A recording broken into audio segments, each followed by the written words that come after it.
So what I want to do is think of intersubjectivity, so relations between subjects, in terms of, think of that encounter in terms of time rather than space.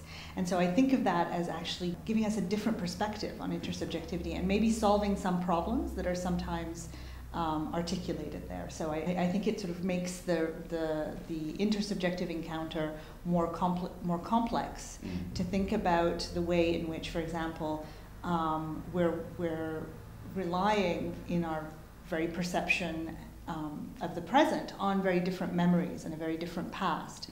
And so I tend to think of that encounter as maybe an encounter between different pasts rather than just an encounter between sort of, two subjects just present in a given space. You mean that the past experience is limiting their perception of that encounter? I mean that it's informing it. Right. That it's not really just a limit. It's informing the meaning of what I see, the meaning of the situation that I'm in. Yeah. And so, in fact, in order to understand another subject, we can't just go by what someone says or what we see, etc. It also requires a kind of connection on the level of the past.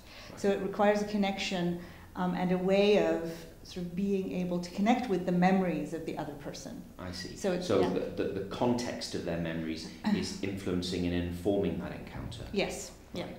That obviously has very important links to the temporal nature of the IAS theme. Mm-hmm. But perhaps in your own words you could describe how you think this first strand, this first trajectory of your research may feed into the IAS theme.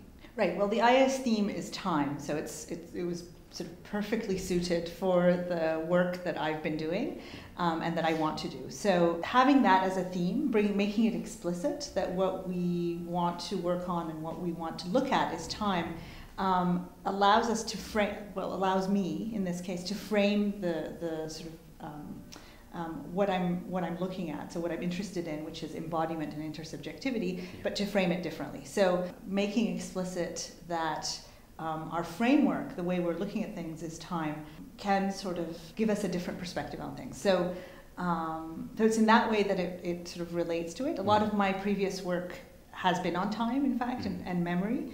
And so when I saw the IS theme, I was sort of extremely intrigued. It may sound like it's a very abstract theme to work on time, and you can work on it in a lot of different ways.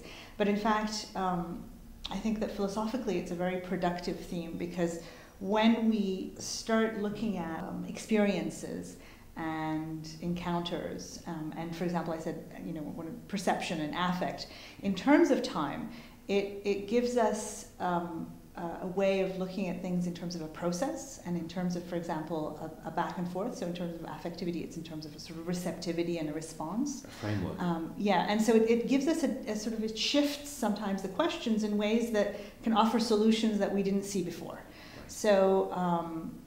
So that's not to say that I don't also look at sort of things in terms of space, etc. But it's important, I think, for questions of time and space to always relate them back to one another.